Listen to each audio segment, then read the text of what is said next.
che c'è, voglio solo sentire il potere, il tuo potere.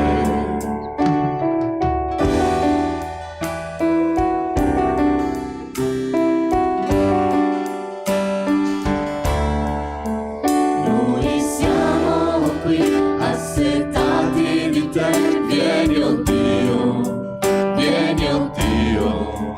riempi il vuoto che c'è, voglio solo sentire il potere, il tuo potere. Vieni Spirito di Dio, il mio cuore, il tuo altare, voglio udire il suon del cielo, la tua gloria contemplare.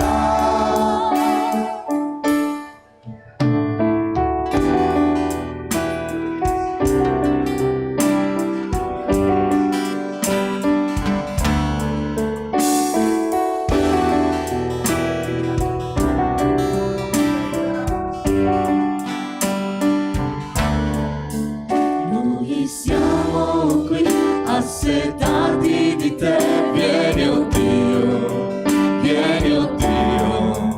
riempi il vuoto che c'è, voglio solo sentire il potere, il tuo potere.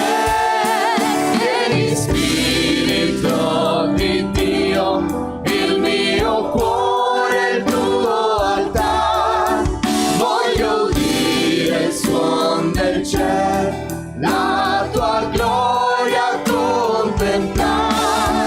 Vieni Spirito di Dio, il mio cuore, il tuo altare, voglio udire il suon del cielo, la tua gloria contemplare. Ti diamo gloria, ti diamo onore, tu hai il potere per sempre a me. Ti diamo gloria, ti diamo onore, tu hai il potere per sempre a me. Ti diamo gloria, ti diamo onore, tu hai il potere per sempre a me. Ti diamo gloria, ti diamo onore, tu hai il potere per sempre a me. Vieni Spirito di Dio, il mio cuore, il tuo altare, voglio udire il suon del cielo, la tua gloria contemplare.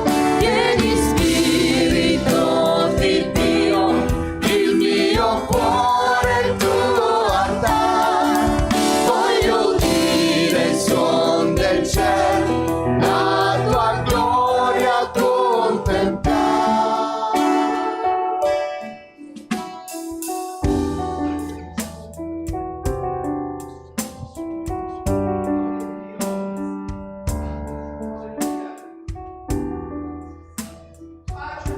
A tutti quanti voi, amen. Sapete cosa dice la parola di Dio? La parola di Dio ci dice che entriamo nei suoi cortili con ringraziamento e con lode. Quanti sono venuti qui per lodare il Signore? Non per ricevere dal Signore, ma per lodare il Signore. E quando noi lo lodiamo riceviamo da parte del Signore. Io domenica scorsa ero a casa, ero uscito dall'ospedale e quindi non potevo essere qui. Per me è una gioia essere qui questa mattina, con tutto il mio cuore, in mezzo alla fratellanza. E sapete cosa ancora dice la parola di Dio? La parola di Dio dice: invocami nel giorno della distretta, io te ne trarrò fuori e tu mi Glorificherai. Quanti hanno ricevuto una risposta da parte di Dio, hanno invocato il Signore e Dio li ha liberati? Per favore alzate la vostra mano. Non sto parlando di rivelazioni eclatanti, non sto parlando di guarigioni, non sto parlando di guarigioni così importanti che Dio ti ha liberato da un tumore. No, io ti sto dicendo questa mattina, quanti di voi sono venuti qua con la consapevolezza perché hanno invocato il Signore e Dio li ha liberati? E il Signore ci dice questa mattina: e tu mi glorificherai. Lui si aspetta da ognuno di noi la lode. Non possiamo ripagare quello che Lui ha fatto, non possiamo ripagare con moneta, perché l'unica moneta nel regno dei cieli è glorificare il nome del Signore. Questa è la moneta. Allora questa mattina io voglio incoraggiarti insieme con me. Forse tu non sei uscito dall'ospedale, io sì sono uscito dall'ospedale, quindi mi sento ancora più propenso per lodare il Signore. Ma questa mattina io ti invito a prendere questo tempo per lodare il Signore. Non ti preoccupare se hai un problema, hai una difficoltà, vedrai che nella lode il Signore metterà gioia nel tuo cuore. Inizierai a vedere l'invisibile, amen. Gloria a Dio. Quanti credono che Lui è in mezzo a noi? Non dire amen se non ci credi. Amen, allora lo ripeto. Quanti credono che il Signore è in mezzo a noi, che passeggia nel nostro mezzo? Alleluia. Quanti sono a casa adesso collegati con noi e credono che il Signore è anche lì? Amen. E allora tu che sei a casa magari puoi cambiare anche postazione, ti puoi mettere in ginocchio e lodare il Signore. Noi che siamo qui, io non ti chiedo di metterti in ginocchio, ma di chiudere i tuoi occhi, di collegarti con Dio e chiedere allo Spirito Santo di usarti per la sua gloria. Sì, mi hai sentito bene? Di usarti. Perché Dio vuole parlare anche attraverso di te. Alza la tua voce, loda il Signore. Hai una parola da parte del Signore, alza la tua voce, benedici la Chiesa non la fa il pastore. Siamo il popolo di Dio che quando ci riuniamo Dio si usa di chi vuole, quando vuole e come vuole. Amen. Gloria a Dio, lodiamo il Signore.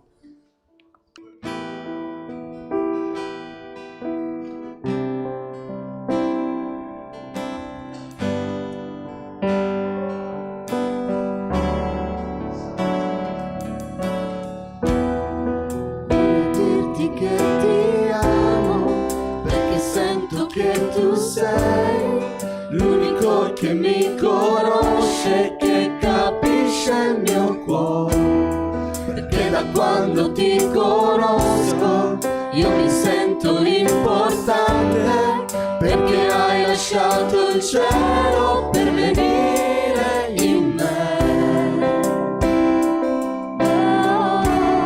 Voglio dipendere da te, da te.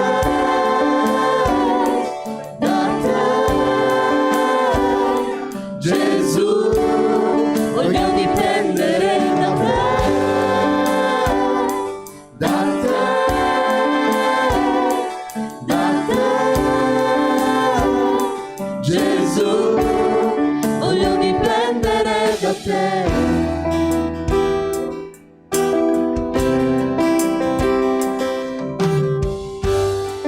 Voglio dirti che ti amo, perché sento che tu sei l'unico che mi conosce, che capisce il mio cuore, perché da quando ti conosco io mi sento importante, perché hai lasciato il cielo per venire in me.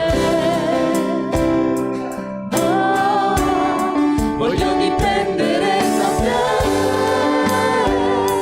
da te,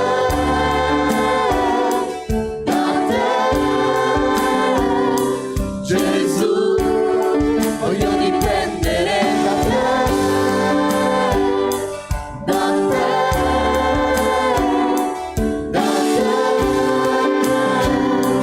Gesù, voglio dipendere da te.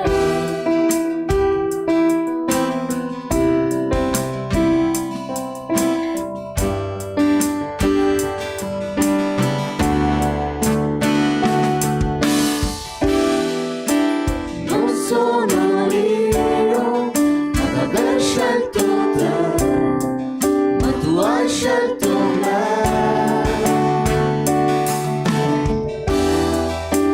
Non perché io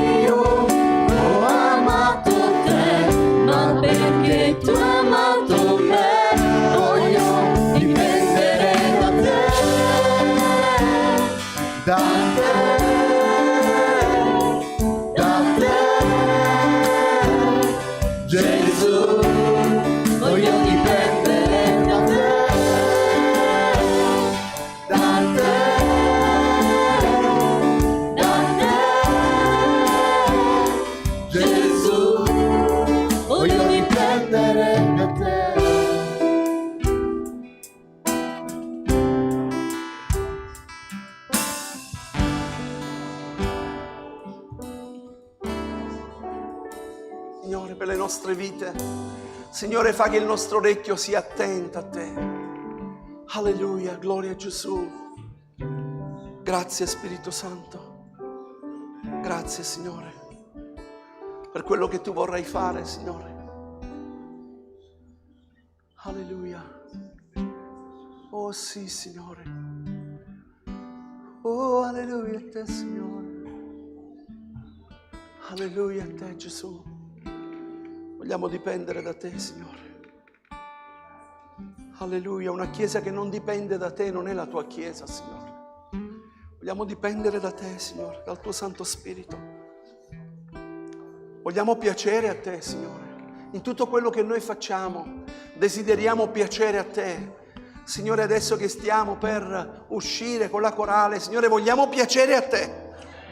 Vogliamo, Signore, portare luce a chi luce non ne ha. Vogliamo portare l'Evangelo di Gesù Cristo.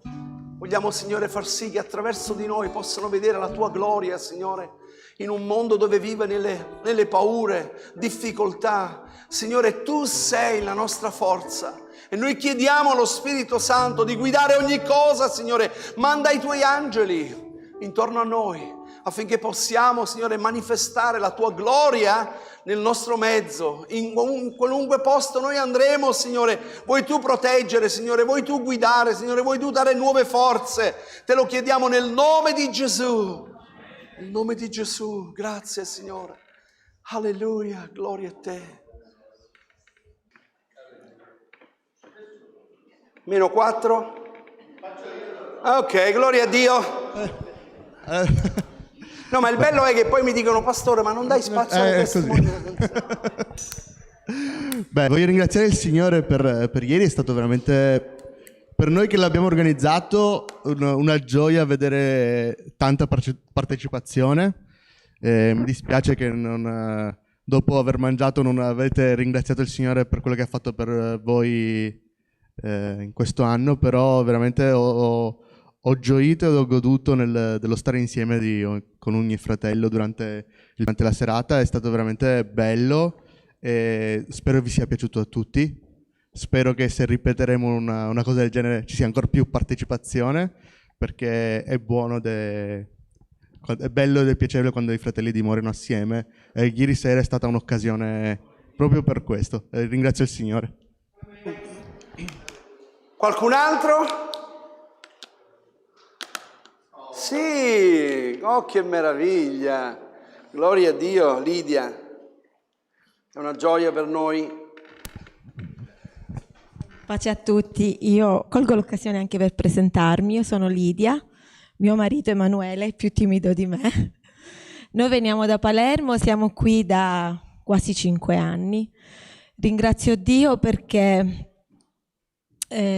ho tanto pregato Dio. Prima frequentavamo un'altra comunità, però non so perché poi dopo tanto tempo non ci siamo più trovati, sicuramente è colpa nostra.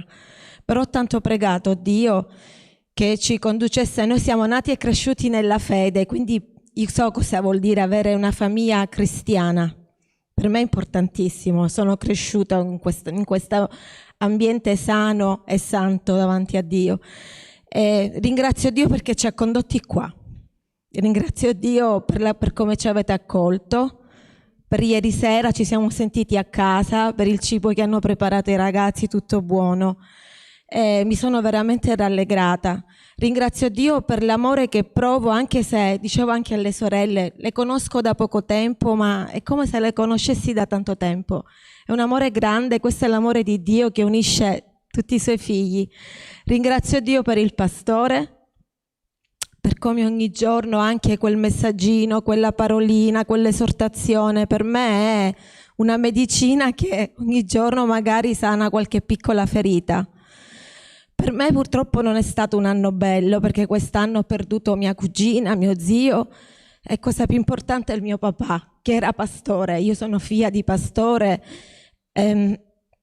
so e capisco tante cose del ministero di Dio, però rivedo, no perché voglio innalzare l'uomo, perché in ogni cosa bisogna sempre solo innalzare Dio. Ringrazio Dio per il pastore Gianni, perché lui rivedo tante cose, tanti insegnamenti, tante esortazioni che dava mio padre, sarà che portano lo stesso nome.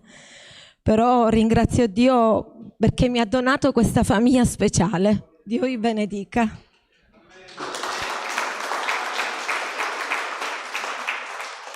55 anni di ministero pastorale, suo padre.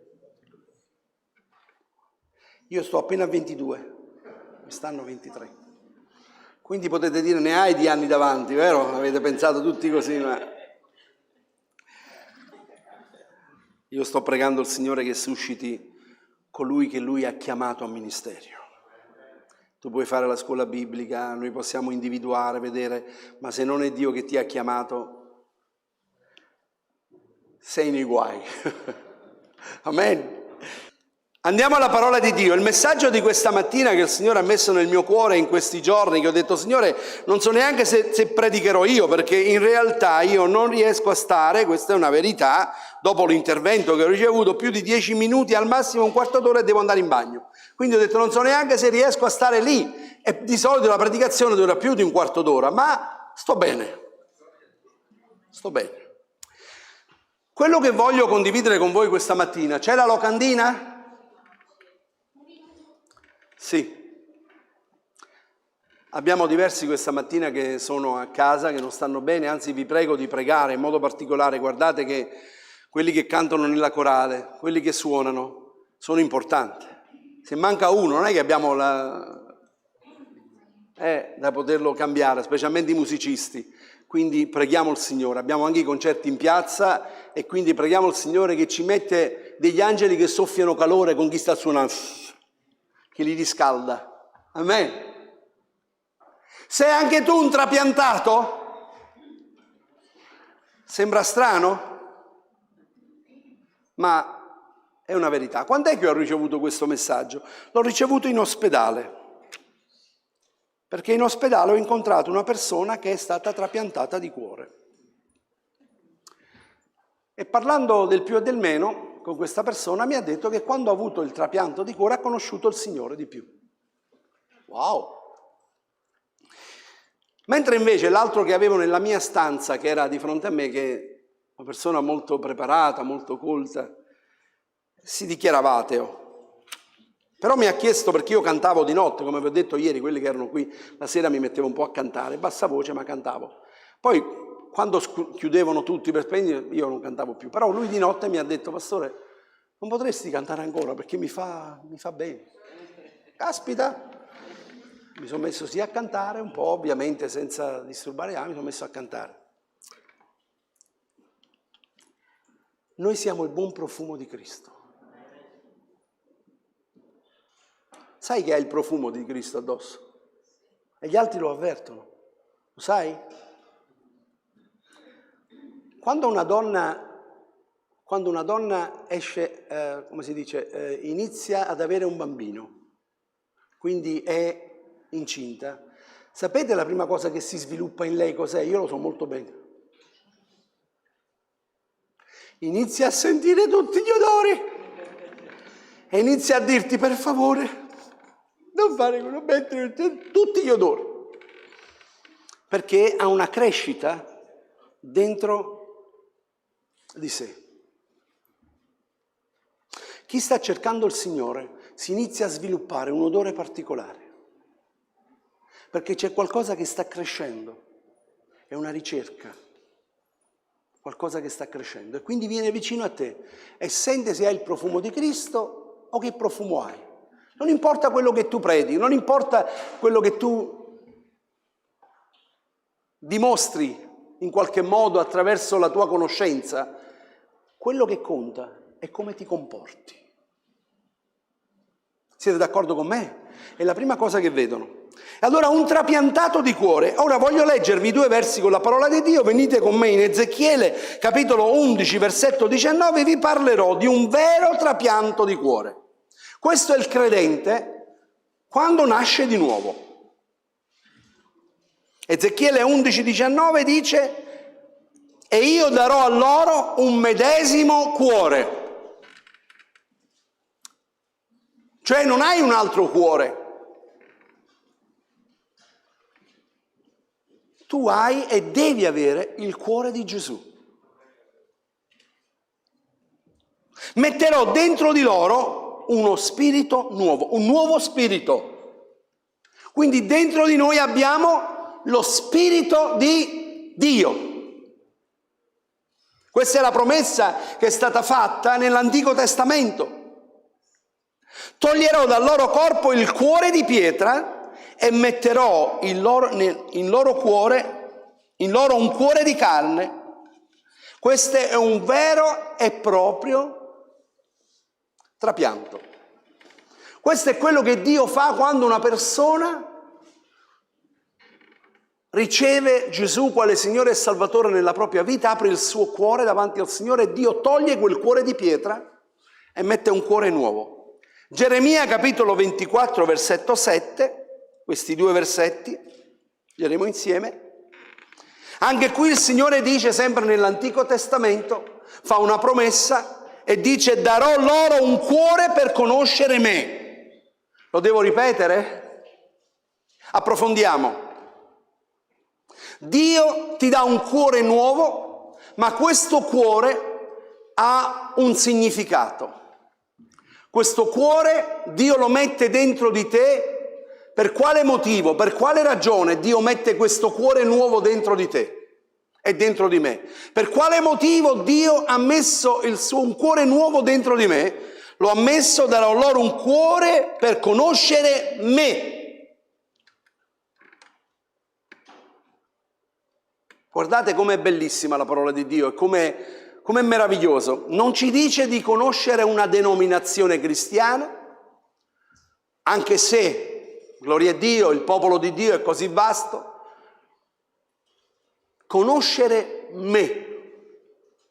Gesù esclamò che le sue pecore conoscono il pastore, il sommo pastore.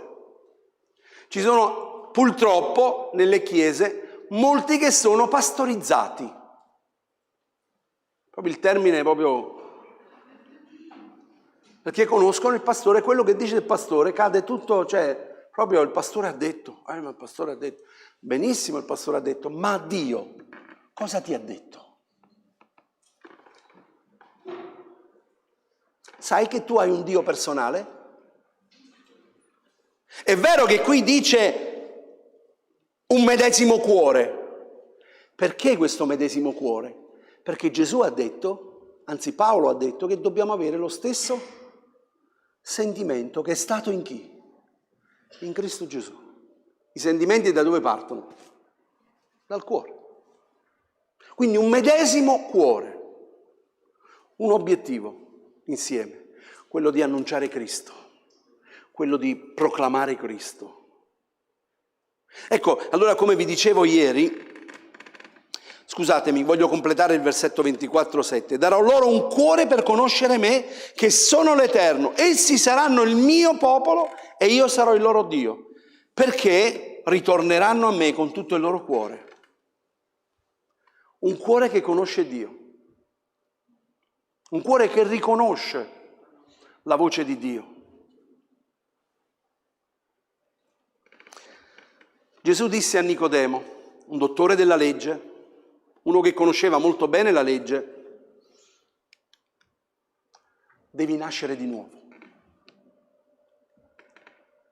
Nella Chiesa del Signore, tutti quanti voi che siete qui e chi non è nato ancora di nuovo, ti consiglio di farlo prima possibile. Perché non importa se tu frequenti la Chiesa, se vieni ai culti, se alzi le mani, lo canti e fai, ma se non hai ancora sperimentato Cristo Gesù quale Signore e Salvatore nella tua vita e hai fatto sì che Dio ti togliesse da te un cuore di carne e mette dentro di te un cuore di pietra e mette dentro di te un cuore di carne. È simbolica la cosa, ma il cuore di carne è malleabile. Il cuore di carne è un cuore che non accusa. Il cuore di carne è un cuore che non si giustifica. Il cuore di carne è un cuore che non sospetta il male. Il cuore di carne è un cuore che ama la Chiesa del Signore. ama il popolo di Dio. Un cuore di carne è quel cuore che ha avuto Gesù.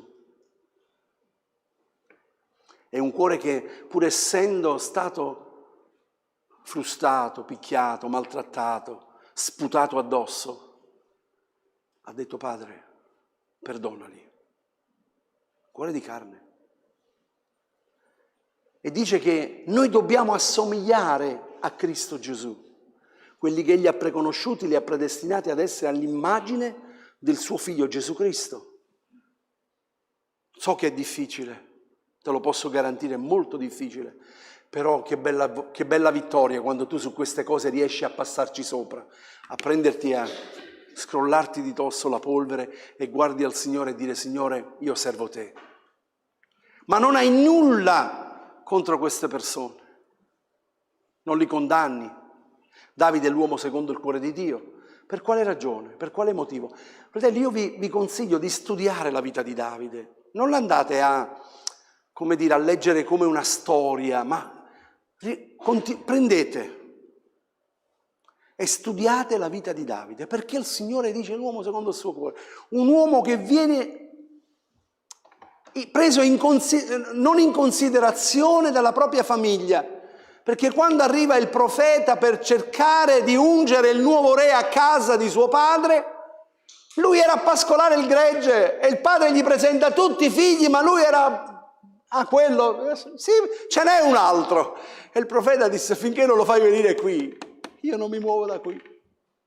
E quando lo vide, ecco, non guardare né all'aspetto, glielo disse il Signore al profeta, perché noi siamo capaci di guardare sempre quello che... E io in questo ho avuto un grande insegnamento in questo periodo, nella mia vita.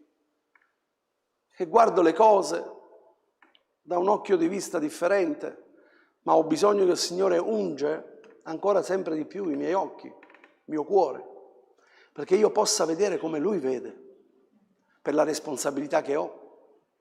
A volte noi vogliamo dare anche incarichi a qualcuno nella comunità, nella chiesa, perché desideriamo che serve di più il Signore. Ma dai, datti da fare, muoviti. Ma se l'Eterno non edifica la casa, invano si affaticano gli edificatori. Perché prima o dopo crolla. Perché non ha avuto una chiamata da parte di Dio. Ma quando tu metti insieme, quando il consiglio degli anziani, i fratelli, vedono in te un compito, qualcosa, e ti vogliono invogliare a lavorare del Signore, e tu chiedi al Signore: Signore, metti nel mio cuore quello che gli altri stanno vedendo su di me, perché magari io non lo vedo ancora. Signore, aiutami, perché io desidero servirti. E allora sentirai una chiamata da parte di Dio, e quando Dio ti dà quella chiamata, te lo posso dire per esperienza, ti pesa non venire in chiesa, ti pesa moltissimo, perché ami il popolo di Dio. Quando inizi ad avere dei problemi e inizi ad andare via lontano dalla chiesa e ti dice: ma io non trovo più, non vedo più, questa non è opera di Dio, questa è opera del nemico. Chi ti porta fuori dalla chiesa non è Dio, Dio ti porta dentro alla chiesa. Sappiamo ben per esperienza, l'abbiamo visto anche quando è stato predicato dal pastore Gennaro Chiocca, vi ricordate? Del buon samaritano? Dove lo portò? In una locanda. E Dio dove ti ha portato? In una chiesa, in un luogo dove ci sono altri fratelli. Curatevi l'un l'altro, amatevi l'un l'altro, perché è qui dove cresce la parola di Dio, è dove cresce la parola di Dio dentro al mio cuore. Nicodemo, devi nascere di nuovo, e Paolo Apostolo dice: se dunque uno è in Cristo, egli è una nuova creatura. Una creazione nuova completamente, un cuore nuovo, uno spirito nuovo dentro di me. Le cose di vecchie non mi appartengono più. Io ieri parlavo proprio con un giovane, dice: ma io vado a ballare, io amo, ma cosa abbiamo a che fare?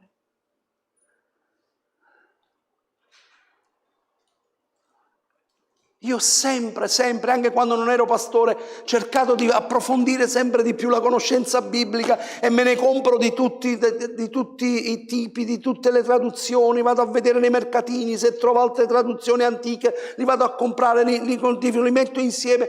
Sono 60 anni, che ne ho 63, ma diciamo che forse potevo avere 8 anni quando ho iniziato, va bene, non sono 60. Ma sono tanti anni e vi posso dire che non ho ancora compreso niente.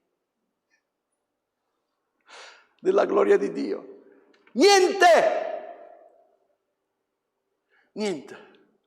Abbiamo bisogno di avere un orecchio attento, abbiamo bisogno di avere un cuore nuovo e vi posso garantire, fratelli, credetemi con tutto il cuore, in modo particolare in tempi come questi, hai bisogno di avere il cuore di Dio, non avere una dottrina che viene dagli uomini, ma una dottrina che viene da Dio. Che viene da Dio, esamina ogni cosa, gli insegnamenti che ti vengono fatti in questa chiesa, da chi ti fa gli insegnamenti, analizzali con la parola di Dio e se c'è qualcosa che tu non condividi, vai da chi ti sta predicando questo e dici: mi puoi dare una spiegazione per favore? Abbiamo una grande responsabilità quando predichiamo la parola di Dio, una grande responsabilità, noi tocchiamo le coscienze e la coscienza ti condanna o ti giustifica. Ma se tu hai il cuore di Dio dentro di te, che Lui ha tolto un cuore di pietra, ha messo un cuore di carne, saprai bene discernere, perché Dio parlerà al tuo cuore.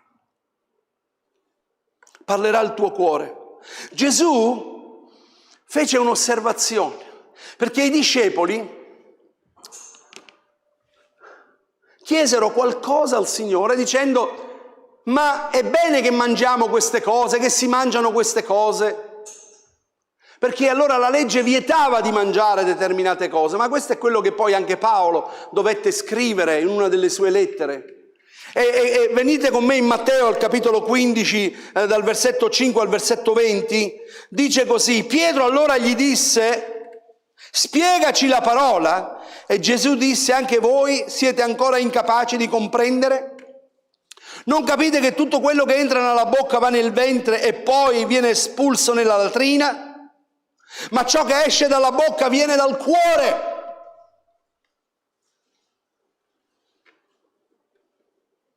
Ed è quello che contamina l'uomo, perché dal cuore vengono pensieri malvagi, omicidi, adulterio, fornicazione, furti, false testimonianze, diffamazione. Queste sono le cose che contaminano l'uomo, disse Gesù. Ora, se un fratello si dichiara di essere fratello, ma usa certi termini, dice certe cose, vuol dire che non ha un cuore nuovo. Siete d'accordo oppure no? È stato salvato qui, ma non è stato salvato qui.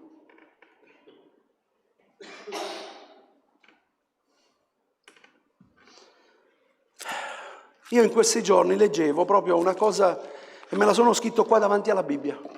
Guardate, non vi dico bugie, me la sono scritto qua per ricordarmela, ero in ospedale. Gianni, ricordati sempre, me lo sono scritto davanti alla Bibbia. Seconda Timoteo, capitolo 2, versetto 24 e 25. Il servo del Signore non deve litigare con tutti.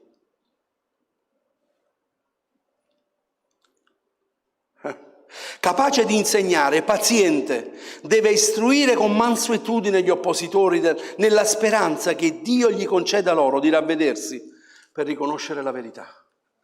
Gianni, scrivitelo qua. Ogni volta che tu apri la Bibbia, ricordatelo. Un servo di Dio. Vuoi essere un servo di Dio? Sì, Signore, voglio essere un servo di Dio. Allora taci. Stai zitto.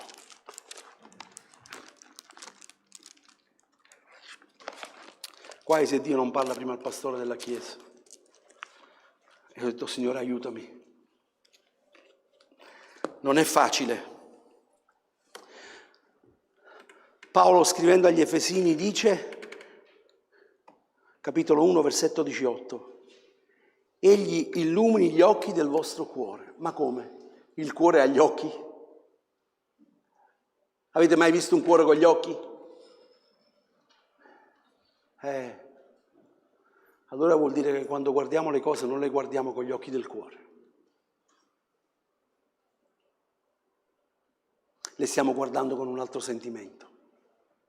Via da voi ogni amarezza, ogni cruccio, ogni parola, via da voi tutte queste cose. Egli illumini gli occhi del vostro cuore. Voglio raccontarvi una testimonianza che ho sentito in settimana da un pastore, si chiama Mike, Lui è inglese, è alto 2 metri, forse supera anche i 2 metri, e pesa 167 kg. Bestia così. In un raduno, ero collegato, questo raduno lui ha detto una cosa, è stato convocato perché lui ha diverse chiese, è un missionario, ha diverse missioni in Inghilterra, va addirittura in Inghilterra ci sono dei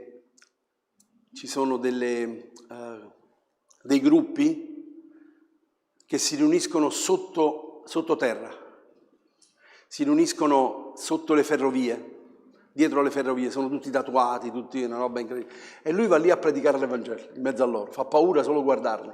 Lui va lì a predicare l'Evangelo. Un omone, ha diverse comunità, è forte nello spirito, è un uomo di Dio. Allora dice che un giorno era stato invitato ad un campeggio di giovani, di adolescenti, tra i 13 e i 17 anni. È stato invitato in questo campeggio per fare questo campeggio, ed era un campeggio che era su un lago. Allora dice che il secondo giorno che lui teneva questo incontro, questo raduno con questi giovani, uno di loro chiese di parlare con lui. E lui gli disse, va bene, dice, guarda, vieni, ci incontriamo. Questo ragazzo aveva 17 anni. Allora lui gli raccontò, gli disse, io sono nato in una famiglia, mio padre è un alcolizzato, e mia madre ha sempre preso tantissime botte da mio padre, tante. Mio padre tornava a casa ubriaco, ci picchiava, picchia tantissimo me, mia mamma, era l'unico figlio. Io non ho la forza di difendere mia mamma e viviamo in questa situazione, è una cosa terribile. E lui dice che se lo prese e pregarono insieme. In realtà non dice in questa testimonianza cosa gli ha consigliato, no. Parte subito al secondo giorno. Il secondo giorno, alla fine dello studio, questo giovane ancora vuole incontrare con lui. Dice, pastore, possiamo incontrarci così? Lui si incontra ancora e quindi continuano a pregare. Lui gli dice ancora altre cose ancora più forti, che non voglio dirvi, ma ancora più forti. Violenze, situazioni difficili. Questo campeggio lui doveva stare 3 giorni, i primi 3 giorni. Al terzo giorno si sta preparando per andare via. E questo giovane dice, prima di andare via, possiamo parlare ancora con te? Lui dice, volevo andare via, volevo prepararmi. È un tipo molto comico, se lo vedete è una cosa incredibile. E comunque allora dice, sì va bene, allora ascolta, ci mettiamo lì sul lago, c'è quella panchina, aspettami là.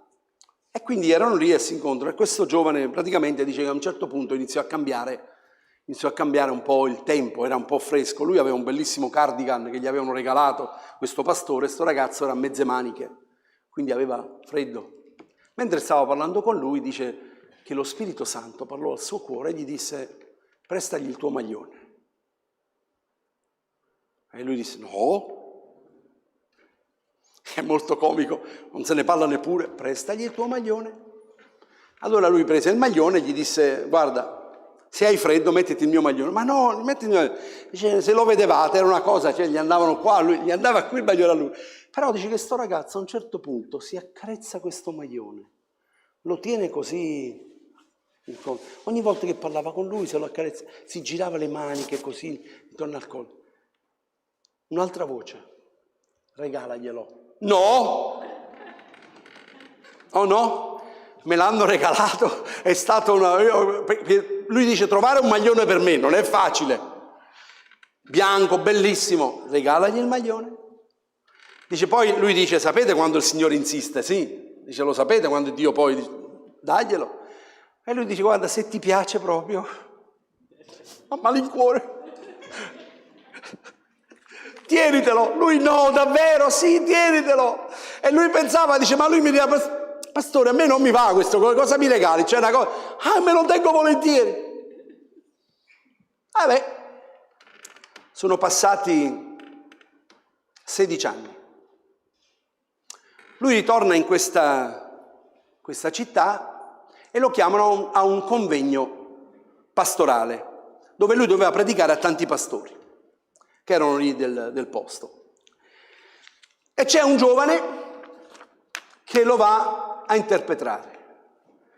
Lui Lo invita a casa, come fanno di solito gli interpreti per conoscersi meglio, lo invita a casa sua e allora lui dice la cosa che io proprio non mi piace, dice però è così, purtroppo, dice mi piace mangiare, si vedeva che gli piaceva mangiare, però dice quello che a me non piace è che a un certo punto mi dicono pastore vuoi vedere la mia famiglia, mi tirano fuori le fotografie, mi fanno scusatemi, vabbè dopo perché sennò se vi dico... Allora a un certo punto dice gli fa vedere la foto delle 2 sue bambine, guarda che belle le mie bambine, non sono meravigliose? Lui ha detto sì, sono belle, e lui belle sì, dice mia moglie, ti faccio vedere mia moglie, guarda che bello, non è bella mia moglie? Lui dice sì, non era proprio, però bella, poi dice piace a te, a me. Comunque vabbè. Allora, prima di predicare la sera, questo giovane sale, dice prima che il pastore predichi, che lui predica, voglio dirvi, perché lo doveva interpretare, voglio dirvi una cosa. Il pastore Mike non si ricorderà di me. Io sono stato a un campeggio, avevo 16 anni. E lui si è girato, l'ha guardato. Aveva 16 anni e io gli ho raccontato la mia vita che vivevo con mio padre, con la mia famiglia. E avevo deciso in quel giorno di togliermi la vita. Sapete cosa ha fatto? Mi ha regalato il suo maglione. Mi ha regalato il suo maglione. Ha detto quando sono andato a casa ho sentito una voce che mi ha detto vedi, io posso darti quello che vuoi. Io posso usarmi per benedire la tua vita. E lui diceva un maglione, un semplice maglione, perché questo giovane, quando gli ha fatto vedere le foto delle sue figlie, lui aveva detto io non voglio sposarmi, non voglio trovare moglie, non voglio avere figli, perché io ho il 50% del DNA di mio padre dentro di me. E lui gli ha fatto vedere le foto delle figlie, ha detto vedi le bambine, vedi le mie figlie? Non perché gliele voleva far vedere, ma perché dopo gli avrebbe voluto rivelare quello che Dio ha fatto nella sua vita. Si è sposato, ha avuto 2 bambine meravigliose. E tutto questo perché? Perché ha ascoltato la voce di Dio. Ma che dottrina è questo? Prendere un maglione e regalarlo a qualcuno è una dottrina?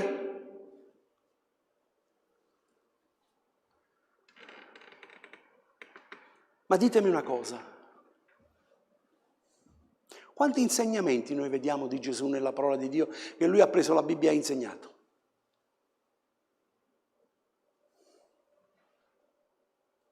Non ha forse dimostrato l'amore di Dio? Non ha forse pianto con chi piangeva? Non ha forse rotto il cuore con chi stava in situazioni difficili? Una mamma di una sola figlia, un figlio, una vedova, Gesù si ferma e piange con lei. Dice non piangere più. Un Lazzaro e gli dice non piangere. E così possiamo andare avanti infinitamente. Gesù riprendeva coloro che gli mettevano la Bibbia sotto il naso, la Torah sotto il naso. La legge dice, Gesù gli diceva, sì, è altresì scritto. Non avete voi saputo quando i suoi mangiarono di sabato, che mangiarono il pane consacrato, no? E non l'avete letto voi? Quando andarono i campi a prendere le spighe di sabato, non si prende il Signore e dice, ma chi di voi, avendo un figlio che cade, vi ricordate quando libera quell'uomo? Dice, cade in un pozzo, chi di voi non voleva salvare di sabato? Mi state seguendo? Sì. Se la Chiesa non ha il cuore di Gesù e se la Chiesa non ha l'orecchio attento a sentire la voce di Dio, fratelli, noi siamo religiosi. Noi non dobbiamo assolutamente perdere la sana dottrina, perché è quella che ci tiene in piedi. E grazie a Dio per i fratelli, per quelli che insegnano in questa comunità, per l'insegnamento che danno dottrinalmente, perché è importantissimo, perché è basilare, è fondamentale, perché su quello noi cresciamo. Sulla tua parola mi hai fatto sperare, ma dobbiamo avere un'orecchia attenta e soprattutto avere un cuore di carne. Se non hai un cuore di carne, io questa mattina voglio consigliarti, Signore, cambia il mio cuore. Lo abbiamo cantato rinnova il mio cuore, rinnova il mio cuore. Signore, vengo a te, rinnovami e cambia il mio cuore. Sì, perché camminando su questa vita, dove sei bombardato, dove devi essere sveglio, devi essere come un lupo, in un certo qual senso. Ti devono vedere che comunque non possono passare su di te. Ma Dio ci ha chiamati ad essere una luce. E chi vede te deve vedere Gesù. Chi vede me deve vedere Gesù. Ma sai, fai, ma sai, dici, ma sai, la Bibbia dice. Sì, è vero. La Bibbia dice, chissà quante volte Gesù avrebbe potuto prendere quella Bibbia che era Lui che parlava, Lui era la parola di Dio, vivente, e avrebbe potuto dire, dovete fare così. Ma perché quando gli hanno presentato quella donna adultera, Gesù non ha affermato, dice sì, avete ragione, è vero. La legge dice di lapidarlo, perfetto. Allora inizia a inginocchiarsi e scrivere a terra. Non abbiamo mai saputo cosa ha scritto là a terra. Ho sentito tante predicazioni, ho sentito tanti che dicono tante cose. Chi è senza questo peccato, perché andavano anche loro a prostituto. Io non voglio far dire alla Bibbia ciò che la Bibbia non dice. Però una cosa è certa, che se ne sono andati tutti quanti. Perché a volte noi classifichiamo i peccati. A volte noi diamo una classificazione al peccato. Ma per il Signore il peccato è peccato. Non c'è una classificazione, non sei furbo se non paghi le tasse, dici, sai, quella è furbizia. Anche se dovrebbero sistemare un po' le cose, ma è difficile. È difficile chi sale al governo mantiene quello che ti ha detto durante la campagna politica, no? Non ho visto nessuno, mio padre me lo diceva sempre, lascia perdere. Non c'è nessuno che quello dice, sì, tutti bravi, poi quando stanno lì su quella sedia non li smuovi più. E cambiano sedia, da qua si alzano di là, da là si alzano di là. Uno solo ci ha fatto le promesse e sono veritiere, ed è vero. È beato chi ascolta la parola di Dio, è beato chi la mette in pratica la parola di Dio. Ascoltatemi, io sto per chiudere. Ho preso 5 punti. I punti che abbiamo letto è un medesimo cuore, un medesimo sentimento. Secondo punto, uno spirito nuovo dentro di noi. Terzo punto, toglie un cuore carnale, un cuore di pietra e mette un cuore di carne. Quarto punto, questo cuore che il Signore mette dentro di te ha uno scopo principale, quello che tu approfondisci sempre di più la conoscenza in Lui. È come se qualcuno ti venisse a mettere un'antenna satellitare dentro casa tua per mettersi in collegamento con Lui. Il Signore mette un cuore dentro di noi affinché ognuno di noi senta da parte di Dio quello che Dio lo chiama a fare e quello che è giusto fare. Se il tuo cuore, dice la parola di Dio, se il tuo cuore ti condanna, Dio è più forte del tuo cuore. Ma perché il tuo cuore ti condanna? Non sto parlando quando il cuore vive nel peccato, perché è giusto che tu senti la condanna del peccato. È giusto che tu ti senti accusato dal peccato. Ma non sto parlando di quello. Sto parlando che a volte dagli insegnamenti che abbiamo ricevuto ci sentiamo condannati su certe cose. Se il tuo cuore ti condanna, ricordati che Dio è più forte del tuo cuore. Cioè, qual è lo scopo di Dio? Lo scopo di Dio è quello di salvare le anime. È quello di salvare le anime. È quello che la parola di Dio viene annunciata, proclamata. L'Apostolo Paolo ci ha meravigliato, la predicazione che fece il fratello Mariano Domenico, ci ha meravigliato. Chi sarebbe andato lì avrebbe detto, ma scherzi? Saremmo andati lassù, avremmo visto tutte quelle via da qui, via, qui sono tutti idolatri, qui c'è l'idolatria, scappa da qui. Mio padre me lo diceva quando io passavo vicino a una chiesa cattolica. Lì c'è l'idolatria. E io avevo paura di entrare, guardavo le statue e avevo... C'è il diavolo lì. Capite? Sono cose che ti segnano. Ma Paolo, ripieno di Spirito Santo, wow, fratelli cari, vedo che siete anche troppo religiosi. Prende spunto da quella scultura che non c'era niente all'Iddio sconosciuto. Te lo presento io l'Iddio sconosciuto, è il mio Gesù, è il mio Gesù. Te lo presento io. Ogni occasione, ogni situazione che noi possiamo sfruttare, prendiamola.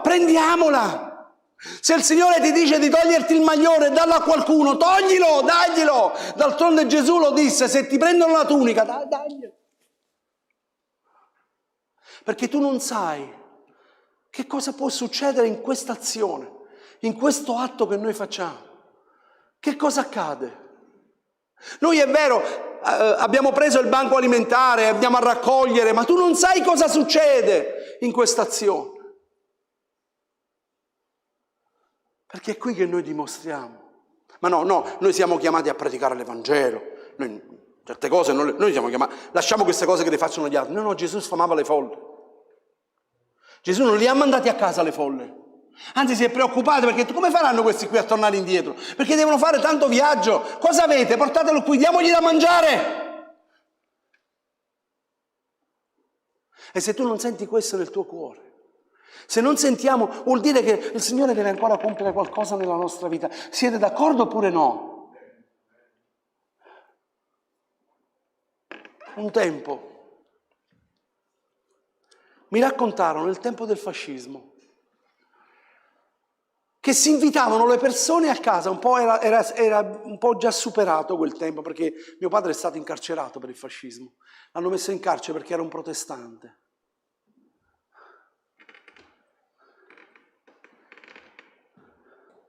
Si raccontava che facevano venire le persone ai culti, li invogliavano a rimanere al culto, perché dopo il culto poi gli davano la pasta. Quindi le persone rimanevano lì, non tanto per il culto, ma per avere la pasta. Perché si portavano la pasta a casa. Noi non facciamo questo.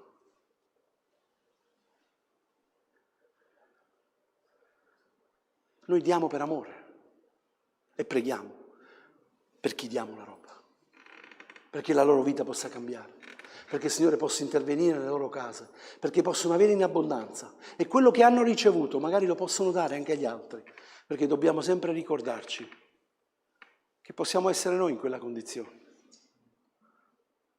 possiamo vivere noi in quelle condizioni e possiamo aiutare come siamo stati aiutati noi. Amen. E allora il cristiano nato di nuovo ha lo stesso sentimento che è stato anche in Cristo Gesù, il Signore. Quale sentimento è stato in Cristo Gesù? Signore, aiutami. Non so voi, ma io ho ancora tanto bisogno di assomigliare al mio Signore, al mio Gesù.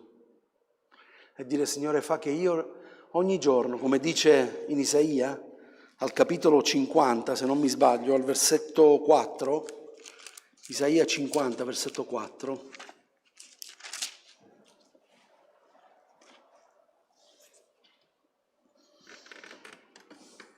il Signore l'Eterno mi ha dato la lingua dei discepoli, perché io sappia sostenere con la parola lo stanco. Egli mi sveglia ogni mattina, risveglia il mio orecchio, perché io ascolto come fanno i discepoli. Signore, dammi un orecchio attento. Signore, dammi un cuore secondo il tuo cuore. Fa che io possa, Signore, vedere chi è nel bisogno, chi è a fianco a me, chi a volte non ha neanche il coraggio di dirti qualcosa, chi è in questa chiesa magari non ha il coraggio di aprirsi, e noi abbiamo sempre i soliti nostri amici, le solite cose, da andare vicino proprio a quello lì, a quella lì, e parlare. Come stai? Cosa posso fare per te? Come posso aiutarti? In che modo posso sostenerti?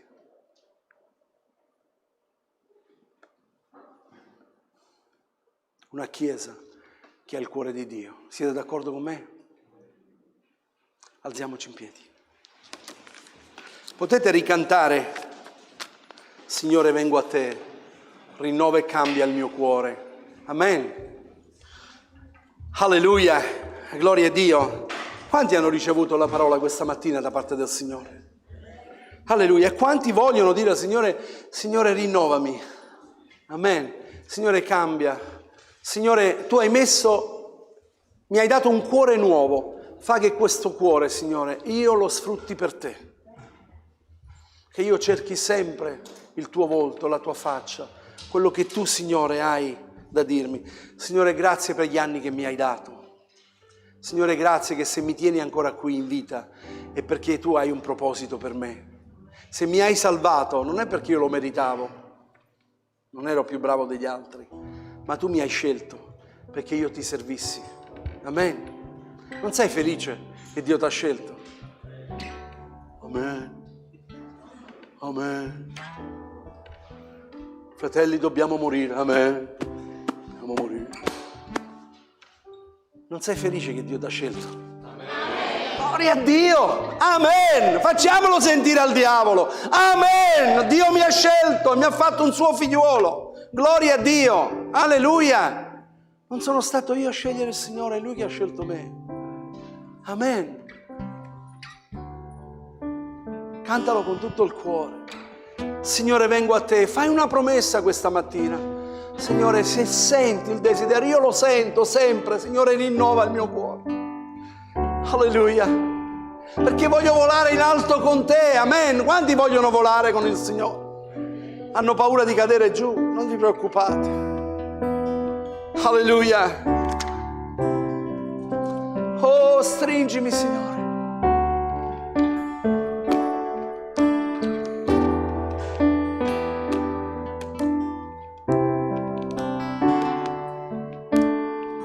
Signore, vengo a te, rinnova e cambia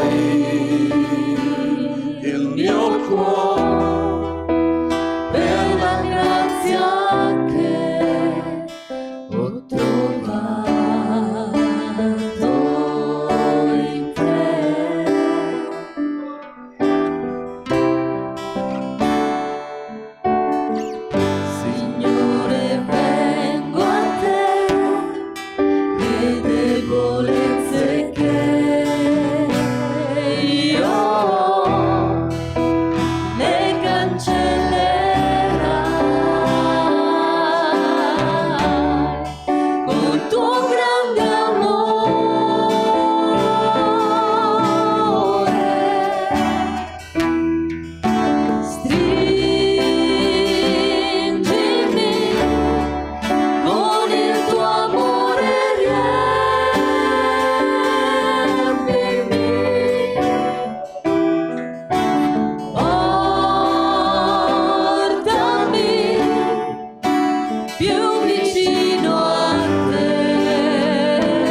Gesù. Alleluia. Signore, la nostra preghiera questa mattina è: rendici più sensibile alla voce del tuo Santo Spirito. Signore, tu conosci i cuori di ognuno di noi, di quelli che sono a casa, di quelli che ci stanno ascoltando. Sì, Signore, perché sei tu che pesi i cuori. Sei tu che conosci ognuno di noi. Signore, sai quando abbiamo fatto o potuto farti entrare delle cose nella nostra vita che ci hanno portati lontano da te. Signore, noi vogliamo ritornare alla vera adorazione. Vogliamo ascoltarti, ascoltare la tua voce. Abbiamo bisogno, Signore, di un'unzione particolare in questo periodo storico che noi stiamo vivendo. E se tu, Signore, ci tieni in vita in questo periodo e ci hai fatto conoscere te e l'amato tuo Figlio, è perché desideri usarti di ognuno di noi. Signore, fa che realmente noi possiamo approfondire la conoscenza nella tua parola. Signore, grazie per ogni dono, grazie per gli insegnamenti della tua parola. Signore, grazie attraverso la guida del tuo Santo Spirito. Signore, ti preghiamo affinché tutto quello che è carnale possa essere allontanato dalla nostra vita. Noi vogliamo avere un cuore di carne. Sì, Signore, vogliamo avere un cuore morbido. Grazie, Padre, per questo culto. Grazie per la tua parola. E questa mattina che ognuno di noi, tornando a casa, possa riflettere su questo messaggio. Ognuno di noi possa fare una considerazione, esaminare la propria vita. E questa mattina, Signore, non lasciando perdere neanche un minuto, riconsacrare la propria vita a Te. Sì, Signore, come abbiamo cantato, rinnova e cambia il mio cuore, Signore. Dobbiamo essere disponibili a dire: Signore, sì, Signore, ho sporcato, ma Tu sei potente da lavare il mio cuore. Grazie, Padre, nel nome di Gesù. Amen. Gloria a Dio. Dio ci benedica. Amen. Buona permanenza anche ai fratelli che restano qui per cantare. Dio li benedica.